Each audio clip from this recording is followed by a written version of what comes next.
You know what I heard the other day? The sound of a 56k modem. Are you too young for that? No, I do know. Okay, thank Christ.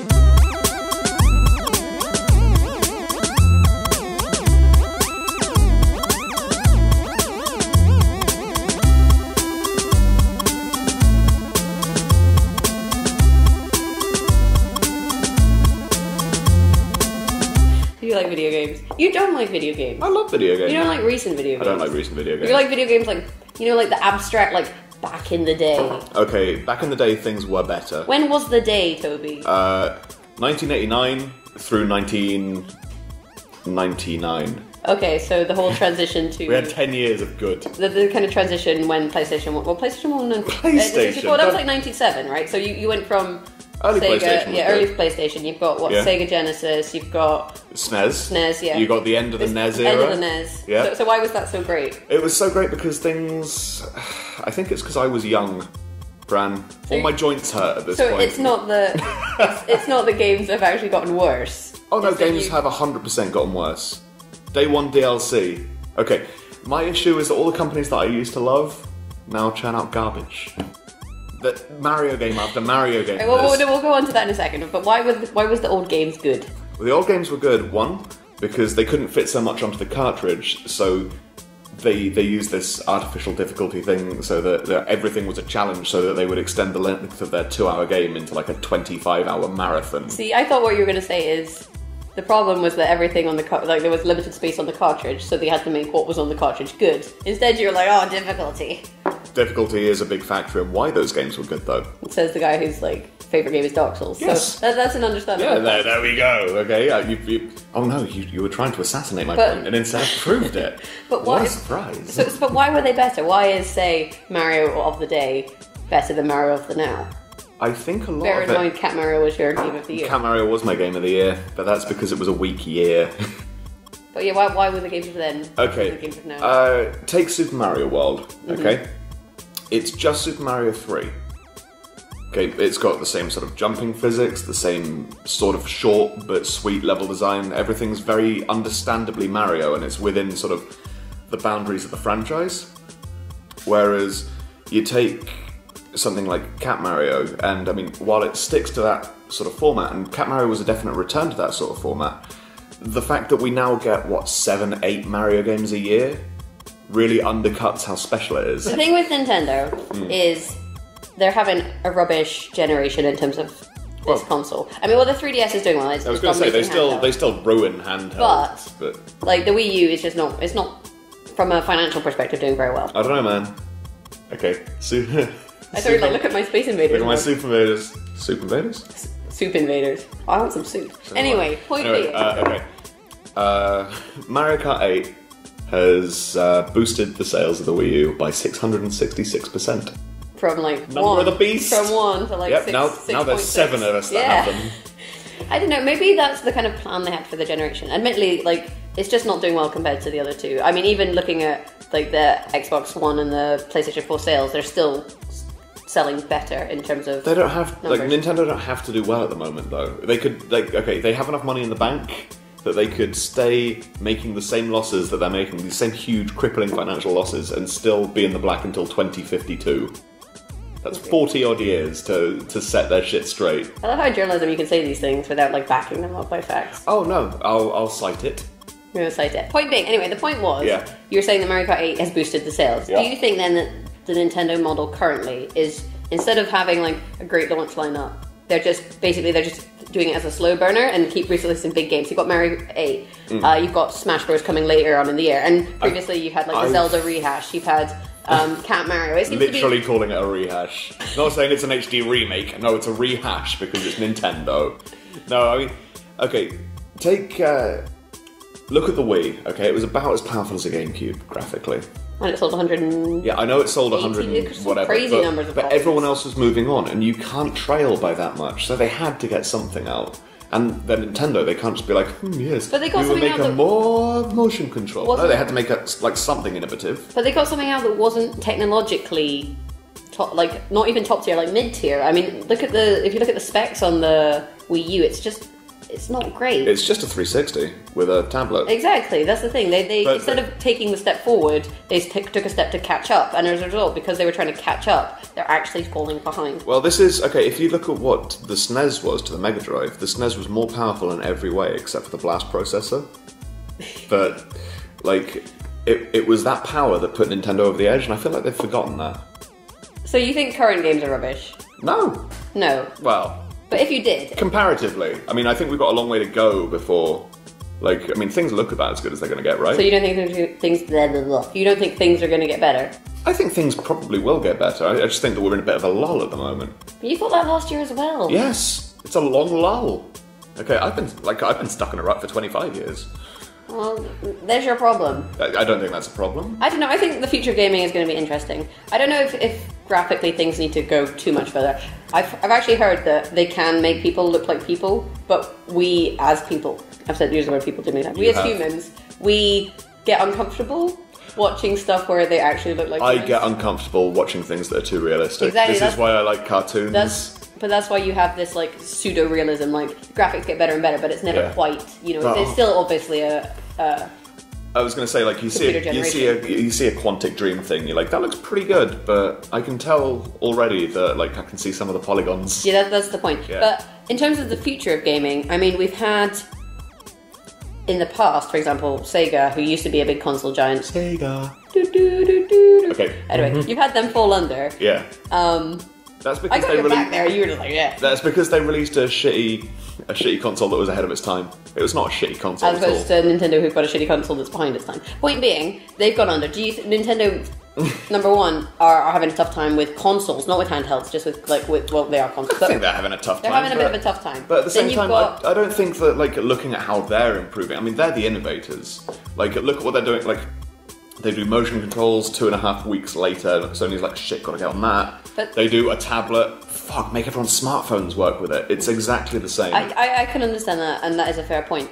But you've also got Steambox coming, so the Steam OS is coming. Amazon have been talking about making a console. You've got, I mean, admittedly failed Android attempts. Cough Ouya, cough GameStick, cough anything Android that isn't a phone or a tablet. You're so angry.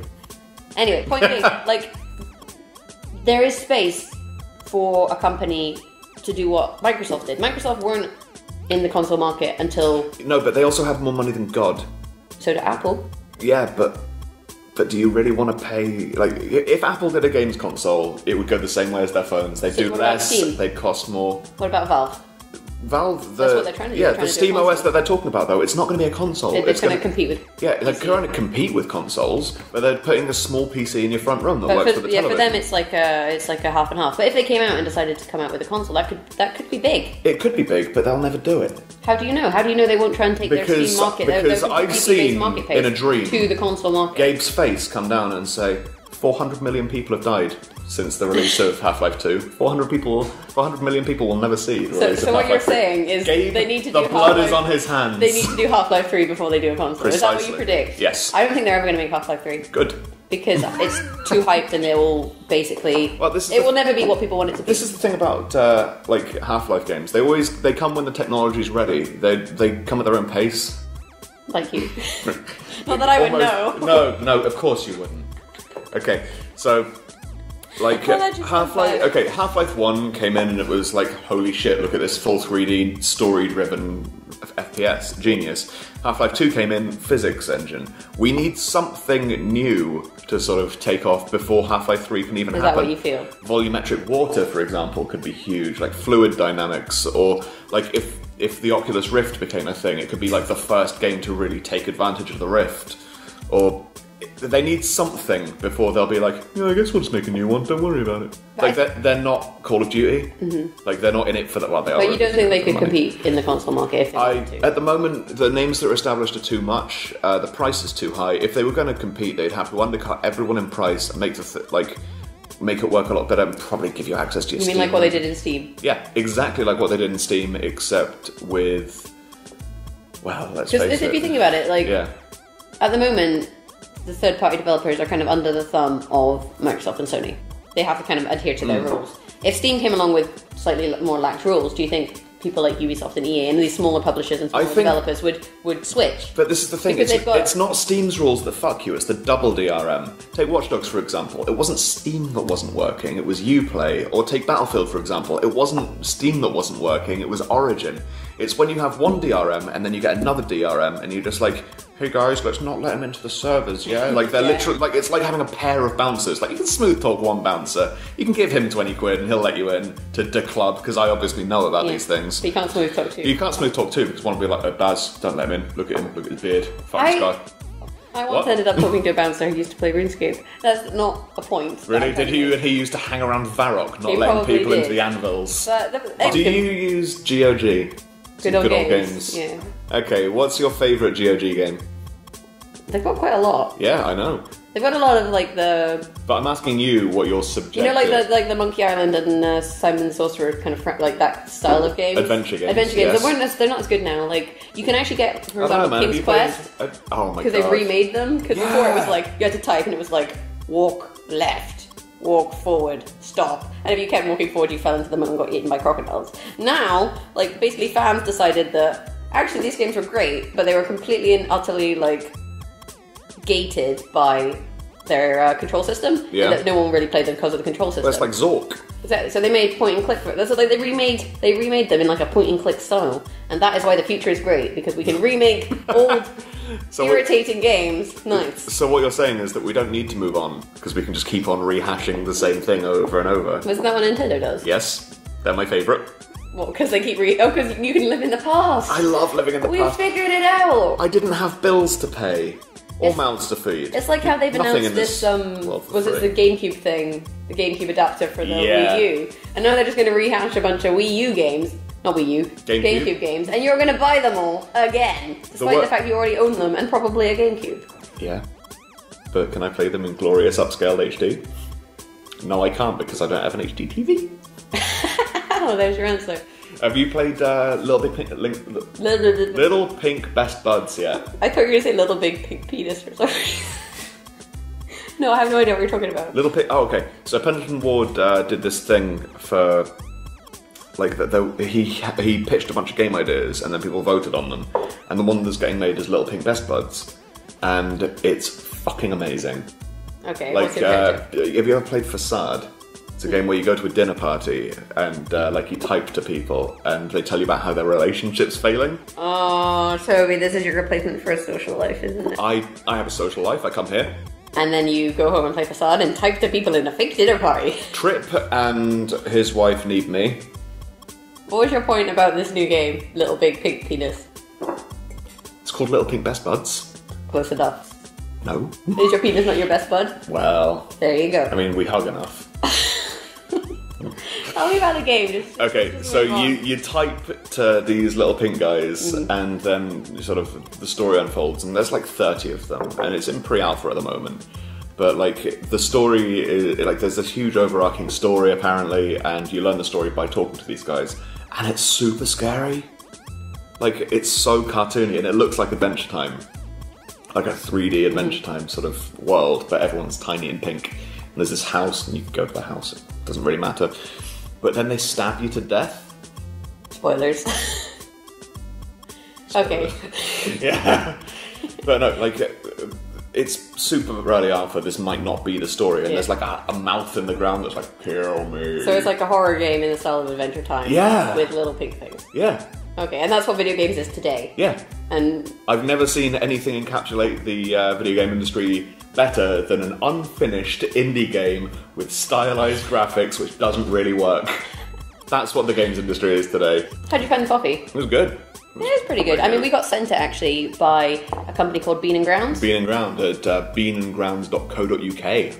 It's like a bundle thing, so you can order it, can't you? Yeah, I mean, they either do it weekly, fortnightly, or tri-weekly, and it's £7.95, I think. Yeah. And it was awesome Mexican coffee, so thank you guys very much for that. Yeah, thanks very much. If you like this video, then don't forget that you can always click like and subscribe. And you can find us on Facebook. Where are we on Facebook? We're at facebook.com/thekilobits, and on Twitter at twitter.com/thekilobits. In fact, it's pretty easy to remember. It's just the channel name. In fact, it's written on the screen. We're not on the screen, we can't see that. No, it's but I thought I'd motion anyway for comedic effect. Don't touch me. touch me. Stop that. You. I know.